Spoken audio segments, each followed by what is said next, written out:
पिछले लेक्चर में हम लोग गॉस के प्रमेय पर आधारित कुछ सवाल किए थे और आज हम लोग गॉस के प्रमेय का अनुप्रयोग पढ़ेंगे।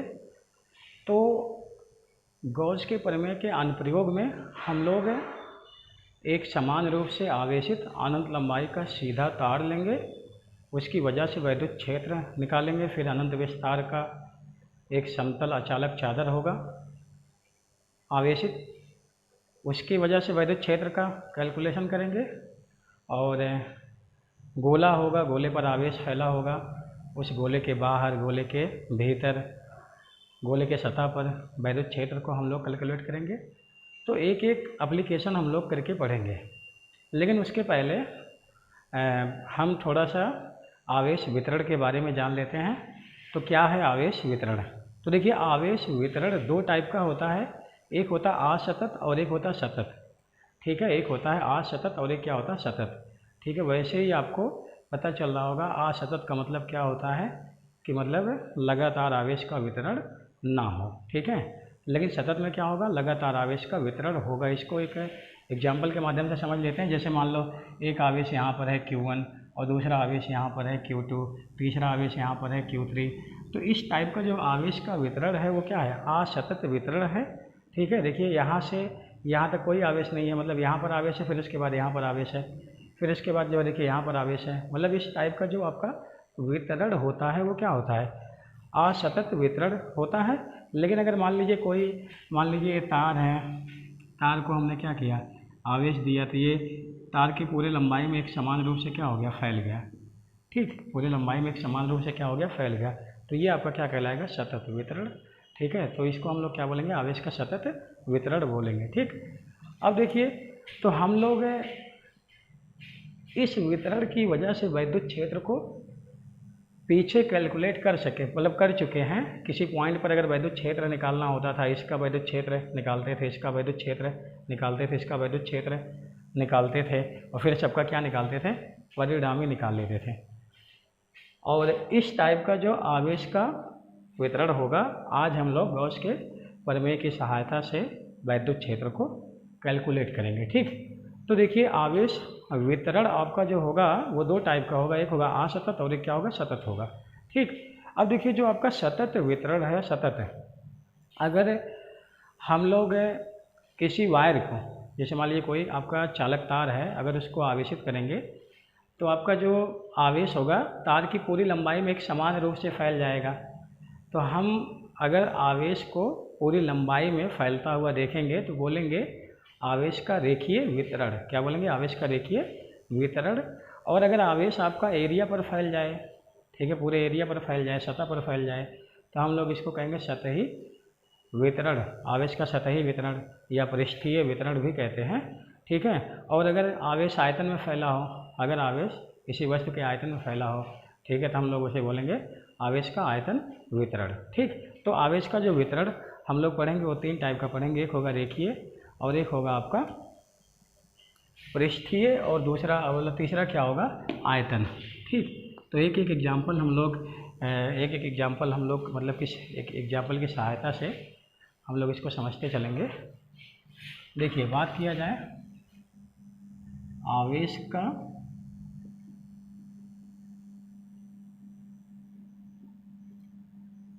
सतत वितरण, और आवेश के सतत वितरण में हम लोग को क्या पढ़ना है,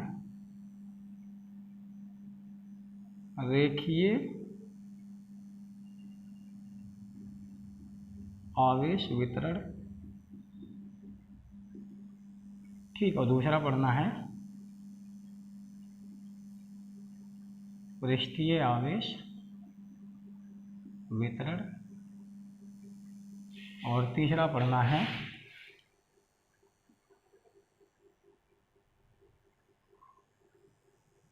आयतन आवेश वितरण।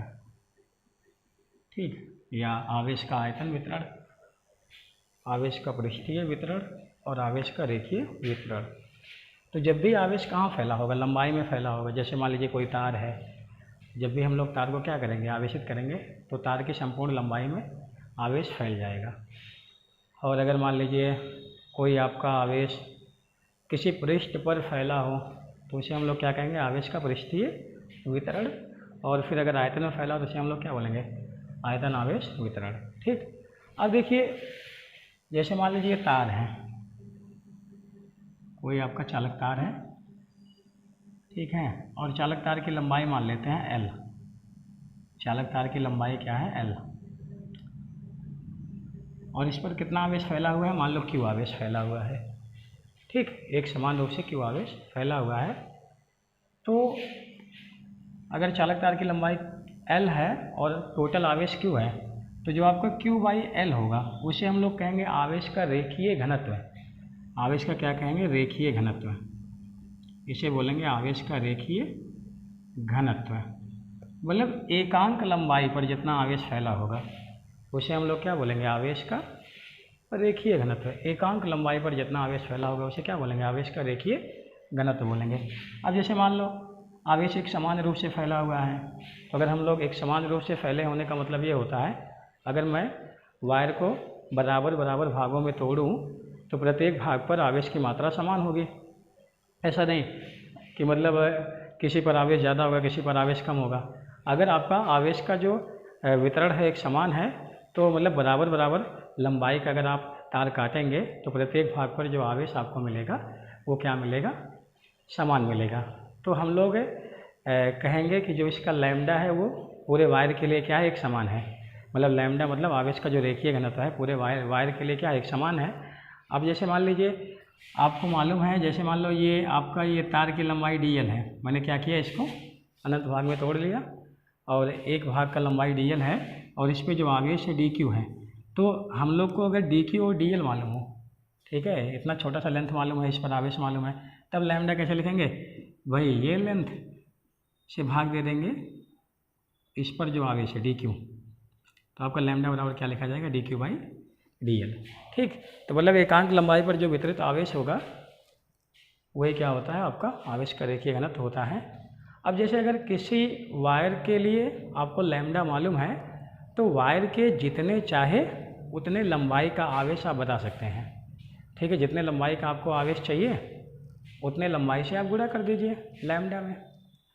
अरे भाई ये एकांक लंबाई पर फैला हुआ आवेश है ना, ठीक है, जैसे मुझे इतने लंबाई का, मान लो इसकी लंबाई है x, इतने लंबाई का क्या चाहिए, आवेश चाहिए, तो हम लैम्डा से क्या करेंगे, वही लैम्डा क्या है, एकांक लंबाई पर फैला आवेश, तो x लंबाई पर कितना आवेश होगा, लैम्डा इंटू x, तो ये आपका हो जाएगा इतने लंबाई पर फैला आवेश। मतलब अगर आपको क्या मालूम है, किसी वायर के लिए लैम्डा आपको मालूम है, तो किसी भी लंबाई का अगर आपको आवेश निकालना है उतने लंबाई से लैम्डा में आप गुणा कर देंगे। ठीक उसी प्रकार हम लोग इसकी बात करें, जो आवेश का पृष्ठीय वितरण होता है, जैसे मान लो कि ये कोई आपका सतह है, ठीक है, इसमें आवेश एक समान रूप से फैला हुआ है, ठीक है, इसमें आवेश एक समान रूप से फैला हुआ है। देखिए कोई आवश्यक नहीं आवेश एक समान रूप से फैला हो, ठीक है, लेकिन हम लोग के 12 के सिलेबस में यही आपको देखने को मिलेगा कि मतलब आवेश जो होगा वो हर जगह एक समान रूप से फैला होगा, इसीलिए हम लोग चर्चा इसी पर कर रहे हैं। बाकी लैम्डा आपका चेंज भी हो सकता है लेंथ के साथ, ठीक है, आप लोग अगर तैयारी करेंगे IIT की तो उसमें आपको देखने को मिलेगा कि लैम्डा वेरी कर रहा है लेंथ के साथ, ठीक है, तब भी उसको जो है देखिए हम लोग क्या करेंगे, कैलकुलेट करेंगे, कैपिटल E निकालेंगे, ठीक है, तो वो आगे की चर्चा है। ठीक है, तो जैसे मान लीजिए आवेश एक समान रूप से फैला हुआ है, एक समान रूप से फैला हुआ है। अब मान लीजिए इसका जो टोटल एरिया है A है, इस सतह का जो टोटल एरिया वो क्या है, A है, और इस पर जो आवेश पूरा फैला हुआ है वो Q, तो जो आपका Q/A होगा इसे हम लोग सिग्मा से लिखेंगे और इसको बोलते हैं, सिग्मा को क्या बोलते हैं, आवेश का पृष्ठीय घनत्व, आवेश का पृष्ठीय घनत्व,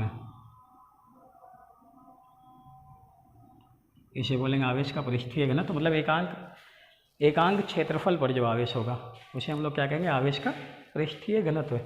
अब देखिए भाई, अगर आप इसको क्या करो, एक छोटा एरिया ले लो DA, इस पर जो आवेश है क्या है DQ, तो वही सिग्मा पूरे सतह के लिए क्या एक समान है, तो आपका यहाँ पर सिग्मा बराबर क्या लिखा जाए, सिग्मा बराबर लिख सकते हैं DQ/DA। ठीक, इसका मात्रक क्या हो जाएगा, कूलाम पर मीटर, इसका मात्रक क्या हो जाएगा, कूलाम पर मीटर स्क्वायर। एरिया का मात्रक क्या होता है, मीटर स्क्वायर। इसी प्रकार मान लो कोई आपका मतलब कि कोई भी जो है देखिए 3 विमीय कोई आपका वस्तु है उसके आयतन में आवेश एक समान रूप से फैला हुआ है, उसके संपूर्ण आयतन में। चलिए हम लोग बात कर लेते हैं, जैसे मान लीजिए कोई घन है, ठीक, घन का एग्जाम्पल ले लेते हैं।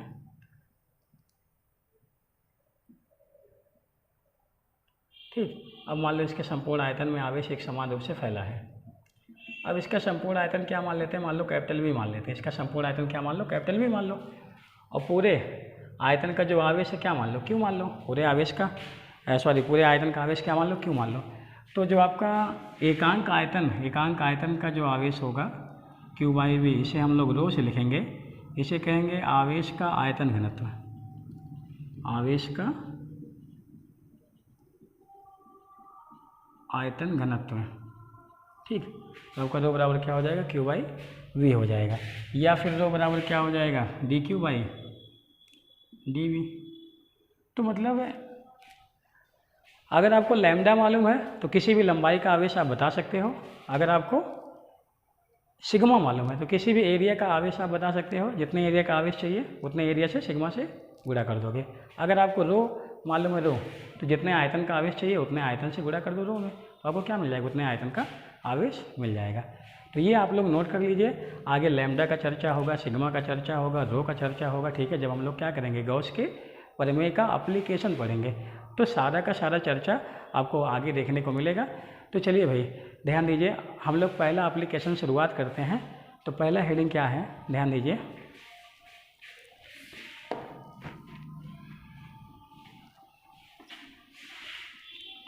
इसका देखिए मात्रक है कूलम पर मीटर क्यूब। आयतन का मात्रक क्या होता है, मीटर क्यूब होता है ना, तो आपका हो जाए कूलम पर मीटर क्यूब। बाकी डायमेंशन फार्मूला वगैरह आप लोग लिख सकते हो भाई। डायमेंशन फार्मूला 11th में आपको बहुत सिखाया जाता है। इतने आसान फार्मूले का अगर आप लोग डायमेंशन फार्मूला नहीं लिख पाएंगे तो भी वही बहुत समस्या है।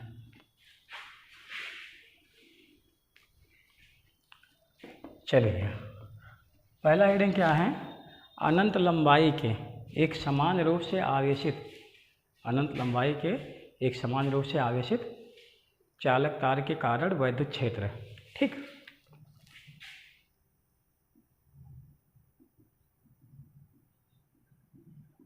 अनंत लंबाई के एक समान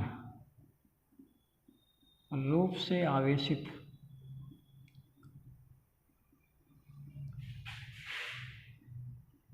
किसी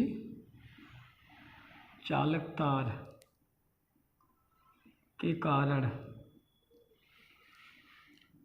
उसके समीप किसी बिंदु पर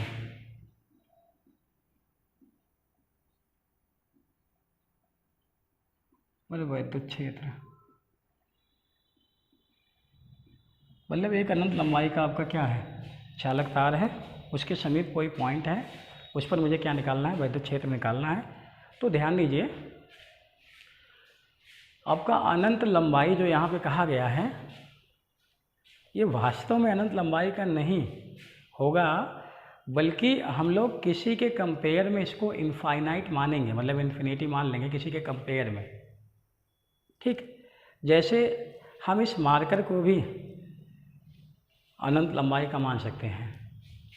कब मान सकते हैं, जब वो जो पॉइंट जहाँ पर मुझे वैद्युत क्षेत्र कैलकुलेट करना है वो आपका बहुत पास हो, मतलब उस पॉइंट की जो दूरी है, इस पेन से उस पॉइंट की जो दूरी है उसकी लंबाई की तुलना में क्या हो, लगभग जीरो हो। मतलब वो जो दूरी है, मतलब जिस पॉइंट को आप क्या करें, जैसे मान लो ये आपका मार्कर हो गया, ये पॉइंट आपका बहुत पास है, इसके बहुत पास है, तो ये जो आपका पॉइंट की दूरी है, तार से पॉइंट की दूरी है, इसके लेंथ के कंपेयर में बहुत ही कम है। तो मैं इस दूरी के तुलना में इस लंबाई को क्या मान सकता हूँ, अनंत मान सकता हूँ। ठीक है, अनंत का मतलब ये नहीं कि मतलब कि वास्तव में अनंत लंबाई का आपका तार होगा, ठीक है, इसका ना तो कोई शुरू होगा ना तो कोई अंत होगा। यहाँ पर आपको ध्यान देना है ये बात आपको, कि मतलब ये जो अनंत लंबाई कहा गया है ये कंपेयर में कहा गया है, ठीक है, किसी दूरी के। तो ध्यान दीजिए भाई, आपको क्या करना है, गॉस का थ्योरम अप्लाई करके वैद्युत क्षेत्र कैलकुलेट करना है तार के समीप किसी पॉइंट पर। तो चलिए भाई कैसे निकालेंगे, ध्यान दीजिए।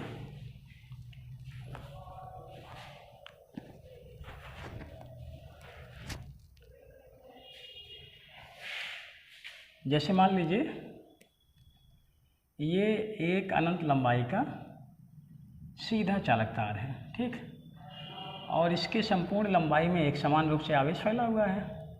इसके संपूर्ण लंबाई में आवेश क्या कर रहा है, फैला है एक समान रूप से।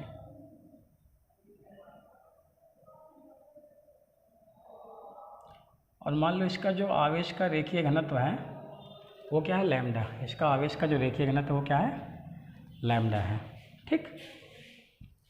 मतलब ये इनफाइनाइट मतलब लेंथ का आपका एक वायर है और इस पर आवेश एक समान रूप से फैला हुआ है और इसके आवेश का जो रेखीय घनत्व है लैम्डा है। और मान लेते हैं इस वायर से स्मॉल r दूरी पर एक बिंदु P है, ये इसी दूरी के कंपेयर में इसको क्या माना गया है, अनंत। इसकी लंबाई क्या मान ली गई, अनंत। मतलब इस तार की लंबाई के तुलना में ये दूरी आपका क्या है, बहुत ही कम है, 0 मान सकते हो आप, ठीक। तो इसके तुलना में ये अनंत आप लोग मान सकते हो। तो हमें पॉइंट P पर क्या निकालना है, विद्युत क्षेत्र निकालना है। तो विद्युत क्षेत्र निकालने के लिए हमें क्या करना है, गॉस का थ्योरम अप्लाई करना है। और आपको मालूम है गॉस का थ्योरम क्या होता है, किसी बंद सतह से जो होकर गुजरने वाला कुल विद्युत फ्लक्स होता है वो उससे घिरे कुल आवेश का 1/ε0 गुना होता है, ठीक। तो यहाँ पर सबसे पहले आपको क्या करना पड़ेगा, बंद सतह का कल्पना करना पड़ेगा। अब बंद सतह का जो कल्पना है आपको इस प्रकार करना है जिससे कि आप आसानी से कैलकुलेशन कर सकें, ठीक। आपको बंद सतह ऐसे नहीं कि कोई भी आकार का बंद सतह आप ले लो, तो किसी भी आकार के अगर आप बंद सतह ले लोगे तो उससे कैलकुलेशन में काफ़ी कठिनाई आएगी और आप फार्मूला प्राप्त नहीं कर पाएंगे। तो कुछ फिक्स शेप का हमें यहाँ पर बंद आकृति का सतह लेना है जिसे हम लोग कहेंगे गॉसियन पृष्ठ है। तो वो चीज़ आपको याद कर लेना, जैसे बताया जा रहा है आपको वैसे याद कर लेना है। जब भी एग्जाम में आएगा डेरिवेशन करने के लिए आप लोग भी ऐसी ही सतह मान के करिएगा। और अभी धीमे धीमे आपको समझ में आएगा कि ऐसा ही सतह क्यों लिया गया, इससे हमें क्या सुविधा मिलती है, ऐसा सतह क्यों नहीं लिया गया, वैसा सतह क्यों नहीं लिया गया, इसका भी जवाब आपको समझ में आएगा, ठीक। तो ध्यान दीजिए भाई। तो सबसे पहले हम लोग क्या करेंगे, एक गॉसियन सतह की कल्पना करेंगे। तो गॉसियन सतह की जो कल्पना करेंगे वो कैसे करेंगे, तो बेलनाकार गॉसियन सतह की कल्पना करेंगे। मतलब बेलनाकार, ऐसे कुछ बेलनाकार गॉसियन सतह की कल्पना करेंगे। देखिए ऐसा कल्पना करेंगे ना कि जो बेलन का वक्र पृष्ठ है वो पॉइंट P से होकर जाए, या पॉइंट P बेलन के वक्र पृष्ठ पर हो। पॉइंट P कहाँ हो, बेलन के वक्र पृष्ठ पर हो। अब देखिए ये हो गया आपका बेलनाकार गॉसियन पृष्ठ, कुछ इस टाइप का। मतलब ऐसा कल्पना करना है ना कि पॉइंट P कहाँ हो, बेलन के वक्र पृष्ठ पर, बेलन के वक्र पृष्ठ पर होना चाहिए। अब अच्छा यहाँ पर ध्यान दिया जाए अगर, मतलब वक्र पृष्ठ की जो दूरी है तार से, देखो चारों ओर दूरी भाई, जैसे आपका ये तार है, तार को एक बेलन से घेर दो और ऐसा घेरो ताकि तार कहाँ हो, बेलन के अक्ष पर हो। तो तार से बेलन के जो वक्र पृष्ठ की दूरी होगी, चाहे यहाँ दूरी देखो, चाहे यहाँ दूरी देखो, चाहे यहाँ दूरी देखो, चाहे यहाँ दूरी देखो, हर जगह समान है कि नहीं, समान है, हर जगह समान है। तो इस तार की वजह से जितना वैद्युत क्षेत्र यहाँ होगा उतना वैद्युत क्षेत्र यहाँ होगा, यहाँ होगा। सममित के कारण वक्र पृष्ठ के प्रत्येक बिंदु पर जो वैद्युत क्षेत्र होगा उस परिमाण में क्या होगा, समान होगा, परिमाण में क्या होगा, समान होगा, ठीक। और हाँ भाई, वैद्युत क्षेत्र दिशा में कैसे होगा, वैद्युत क्षेत्र दिशा में किधर होगा, तो वैद्युत क्षेत्र प्रत्येक पॉइंट पर जो दिशा में आप देखोगे, मतलब कि वैद्युत क्षेत्र का जो दिशा होगा प्रत्येक पॉइंट पर वो पृष्ठ के लंबवत होगा। मतलब ऐसा क्यों, तो हम लोग छोटा सा यहाँ पर एक एग्जाम्पल लेकर के इस बात को समझेंगे। जैसे मान लीजिए आपका ये अनंत लंबाई का तार है और यहाँ पर पॉइंट P है। तो जैसे एक छोटा सा अगर हम लोग क्या ले लें एलिमेंट, इस पर आवेश मान लो dq है, तो इस dq की वजह से जो वैद्युत क्षेत्र होगा इधर होगा d। ऐसे इसके सम्मित का मतलब है इसको जितना ऊपर लिए हैं एक दूसरा आवेश अपना नीचे लो, dq आवेश, तो इसकी वजह से जो वैद्युत क्षेत्र होगा इधर होगा। अरे भाई आवेश से दूर धन आवेश है ना, तो वैद्युत क्षेत्र का जो दिशा होगा आवेश से दूर होगा। अगर यहाँ पे देखा जाए, इस डी का एक कंपोनेंट इधर होगा, इस डी का एक कंपोनेंट आपका इधर होगा, और इस डी का एक कंपोनेंट होगा इधर, और इस डी का एक कंपोनेंट होगा इधर। तो ये वाला कंपोनेंट और ये वाला कंपोनेंट आपका क्या हो जाएगा, कैंसिल हो जाएगा। आपका ये दोनों जो आपका कंपोनेंट है क्या हो जाएगा, जुड़ जाएगा समान दिशा में होने की वजह से। तो ऐसे जितने भी आप एलिमेंट मानोगे आवेश का, ऊपर के प्रत्येक एलिमेंट का जो यहाँ पर वैद्युत क्षेत्र होगा उसका एक घटक कैंसिल होता चला जाएगा और एक घटक जुड़ता जाएगा। तो ये वाला घटक आपका जुड़ता जाएगा, तो जो नेट वैद्युत क्षेत्र आएगा वो इधर आएगा, इधर। ठीक, तो इसी प्रकार हम लोग यहाँ पे क्या कह पा रहे हैं कि जो आपका वैद्युत क्षेत्र का दिशा होगा वो हर जगह बेलन के वक्र पृष्ठ के लंबवत होगा और परिमाण में क्या होगा, समान होगा। मतलब वक्र पृष्ठ के प्रत्येक पॉइंट पर, वक्र पृष्ठ के प्रत्येक पॉइंट पर, समतल पृष्ठ के नहीं। समतल पृष्ठ पर तो हर जगह वैद्युत क्षेत्र का मान अलग अलग देखो, लेकिन आपका जो वक्र पृष्ठ है, वक्र पृष्ठ के प्रत्येक पॉइंट पर वैद्युत क्षेत्र का मान क्या होगा, समान होगा और दिशा क्या होगा, पृष्ठ के लंबवत होगा। ठीक, तो अगर मैं यहाँ पर एक छोटा सा एरिया ले लूँ, छोटा सा एरिया डी ए, तो डी ए का दिशा भी यही आएगा। तो ई वेक्टर और डी ए वेक्टर क्या है, समान दिशा में है। अगर मैं छोटा सा एरिया क्या ले लूँ, डी ए ले लूँ, तो आपका जो ई वेक्टर और डी ए वेक्टर है वो समान दिशा में आएगा, उनके बीच का एंगल क्या आएगा, 0। ठीक, तो अगर मैं बात करूं वक्र पृष्ठ के लिए, किसके लिए, वक्र पृष्ठ के लिए, मतलब मैं वक्र पृष्ठ के लिए वैद्युत फ्लक्स अलग कैलकुलेट करूंगा और समतल पृष्ठों के लिए वैद्युत फ्लक्स अलग कैलकुलेट करूंगा और फिर सबको जोड़ूंगा, मुझे क्या मिल जाएगा, गॉसियन पृष्ठ से गुजरने वाला विद्युत फ्लक्स। और आपको मालूम है कि बंद पृष्ठ से जो गुजरने वाला कुल विद्युत फ्लक्स होता है वो उससे घिरे कुल आवेश का 1/F(0) गुना होता है। तो हम लोग अभी एक कल्पना कर चुके हैं बंद पृष्ठ का, और फिर क्या कर रहे हैं, उससे गुजरने वाला कुल विद्युत फ्लक्स निकालेंगे और फिर उसको बराबर कर देंगे Q/F(0) के, तो मुझे वहाँ से विद्युत क्षेत्र का मान मिलता हुआ दिखाई देगा। तो पहले मैं वक्र पृष्ठ की बात करूँगा, वक्र पृष्ठ से गुजरने वाला जो विद्युत फ्लक्स होगा, तो पहले तो आप डी ए से गुजरने वाला, डी ए से गुजरने वाला विद्युत फ्लक्स डी फाई ई हो जाएगा E vector dot D A vector. तो डी फाई ई बराबर क्या हो जाएगा, ई डी ए cos 0, कुल मिला के आ गया ई इंटू डी ए। ठीक, तो कहोगे पूरे वक्र पृष्ठ से गुजरने वाला विद्युत फ्लक्स, मतलब वक्र पृष्ठ से जो गुजरने वाला कुल विद्युत फ्लक्स होगा फाई ई। देखो प्रत्येक जगह ई का मान क्या है, समान है। तो आपका देखो एक लाइन लिख देता हूँ, डी फाई ई, और ये हो गया ई डी ए, इसका क्या करेंगे, समाकलन। तो क्या मिल जाएगा मुझे, पूरे वक्र पृष्ठ से गुजरने वाला विद्युत फ्लक्स। तो ये आपका हो जाएगा फाई ई, और ई प्रत्येक जगह पर क्या है, समान है परिमाण में, तो ई बाहर आएगा और डी ए का क्या हो जाएगा, समाकलन। अब ये डी ए का समाकलन, डी ए किसका भाग है, वक्र पृष्ठ का भाग है, तो डी ए जुड़ेगा क्या आएगा, पूरा एरिया। और आपको मालूम है अगर ये लेंथ क्या है, अगर आप ये लेंथ एल मान लो तो ये आपका त्रिज्या क्या है, आर है। तो वक्र पृष्ठ का क्षेत्रफल क्या होता है बेलन का, 2πr(l), तो हो जाएगा 2πr(l). ठीक, तो ये क्या मिल गया, ये आपका मिल गया वक्र पृष्ठ से गुजरने वाला कुल विद्युत फ्लक्स। अब इसी प्रकार हम इससे और इससे गुजरने वाला क्या निकालेंगे, कुल विद्युत फ्लक्स। तो अगर आप इसकी बात करो, यहाँ पर एक छोटा सा एरिया ले लो डी ए, तो यहाँ पर जो वैद्युत क्षेत्र होगा इधर, चलो ई डैश मान लेता हूँ, यहाँ पर वैद्युत क्षेत्र, और डी ए का दिशा होगा इधर।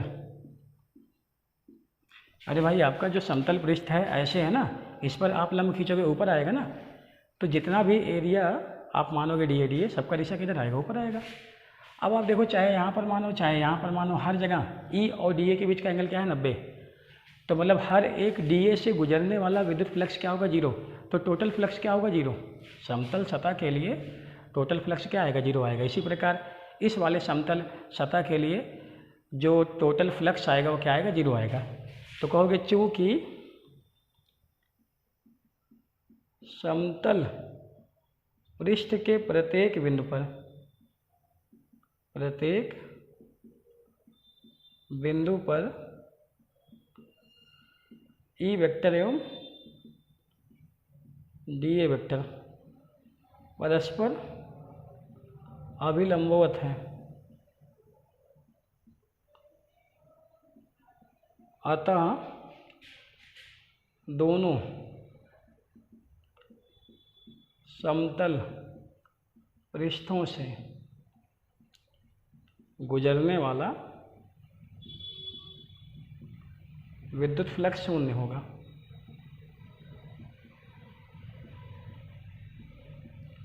तो भाई इस समतल सतह से और इस समतल सतह से कोई फ्लक्स नहीं गुजरेगा, ठीक। अगर इस समतल सतह से कोई फ्लक्स नहीं गुजरेगा तो बंद सतह से जो गुजरने वाला, अर्थात गॉसियन सतह से जो गुजरने वाला आपका टोटल फ्लक्स होगा वो यही तो होगा, E इंटू 2πr, क्योंकि इससे गुजरेगा नहीं, इससे गुजरेगा नहीं। तो जो आपका वक्र वाला पृष्ठ है उसी से जो गुजरने वाला कुल विद्युत फ्लक्स होगा वही क्या होगा, टोटल विद्युत फ्लक्स, गॉसियन पृष्ठ से गुजरने वाला। तो हम लोग क्या करेंगे, इसी को मान लेंगे गॉसियन पृष्ठ से गुजरने वाला कुल विद्युत फ्लक्स।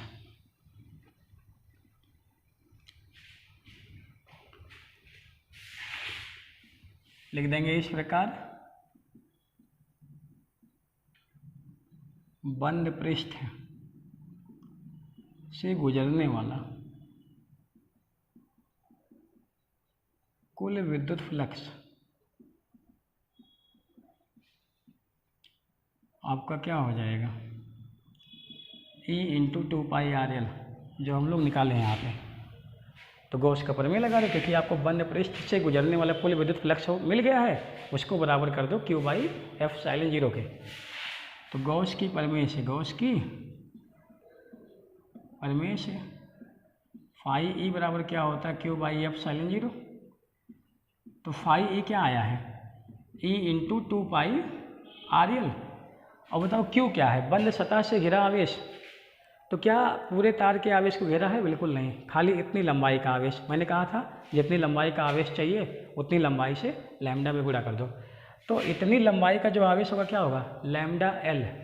अगर आप बेलन की लंबाई L माने हो तो L लंबाई का आवेश घिरा हुआ है बेलन द्वारा। तो आपका जो है देखिए L लंबाई से घिरा आवेश क्या होगा, लैम्डा L/F∠0। L से L क्या हो गया, कैंसिल हो गया। तो E बराबर क्या हो गया, 1/2πF∠0 और λ/r, ठीक है। या इसको लिख सकते हैं E बराबर 2 से गुणा 2 से भाग, तो 1/4πF∠0 λ/2 λ/r। और आपको मालूम है दिशा किधर आएगा, दिशा तार के अभिलंबवत तार से दूर, तार के अभिलंबवत तार से दूर की ओर, ठीक है। आप लिख लेना, दिशा लिख लेना अपने मन से, तार के अभिलंबवत तार से दूर की ओर। अच्छा, अगर मान लो ये नेगेटिव आवेश होता तो तार के अभिलंबवत तार की ओर, तार की ओर, इतना आपको मालूम है, ठीक है। तार के अभिलंबवत तार की ओर होता, और धन आवेश है तो तार के अभिलंबवत तार से दूर होगा, ठीक। इतना आप लोग को समझ में आना चाहिए, ठीक। आपको कुछ नहीं ध्यान देना है कि मतलब मुझे गॉस का प्रमेय लगाना है, तो गॉस का प्रमेय तभी लगेगा जब मुझे एक बंद पृष्ठ मालूम होगा। तो आप इमेजिन करेंगे एक बेलनाकार बंद पृष्ठ की, ठीक।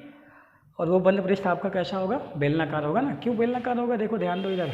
अगर आप किसी दूसरे आकृति का आप बंद पृष्ठ लिए होते तो यहाँ जो आपका हर जगह हर पॉइंट पे वैद्युत क्षेत्र आपका एक समान है, जो आप E बाहर आ गया है और आसानी से आप कैलकुलेशन कर लिए हैं, वो चीज़ आप नहीं कर पाते। इसीलिए आप एक फिक्स है आकृति का गॉसियन पृष्ठ आप लेंगे जो आपको यहाँ पे बताया जा रहा है, ठीक। तो इसी प्रकार हम लोग क्या करेंगे, एक एक गॉस की प्रमेय का एप्लीकेशन डेली पढ़ते रहेंगे, ठीक। यहाँ पर एक चीज़ और पढ़ लेते हैं, E और R में संबंध है, या फिर जो आपका ग्राफ है। देखो यहाँ पर ये जो वैद्युत क्षेत्र है व्युत्क्रम वर्ग के नियम का पालन नहीं कर रहा है, क्योंकि आपका E R की व्युत्क्रमानुपाती, R स्क्वायर के नहीं, R की व्युत्क्रमानुपाती R स्क्वायर के नहीं, ठीक। तो E R ग्राफ अगर हम लोग खींचेंगे तो ग्राफ कैसा आएगा, ग्राफ ऐसा आएगा, वक्र आएगा। जैसे जैसे R बढ़ेगा वैसे वैसे E क्या होगा, घटेगा। और E और R में संबंध कैसा है, कभी कभी पूछा जाता है क्या एक समान रूप से आवेशित अनंत लंबाई के चालक तार के कारण वैद्युत क्षेत्र व्युत्क्रम वर्ग के नियम का पालन करेगा? नहीं करेगा। व्युत्क्रम वर्ग के नियम का पालन तब करता जब यहाँ पर स्क्वायर होता, आर का स्क्वायर होता। ठीक, आज यहीं तक।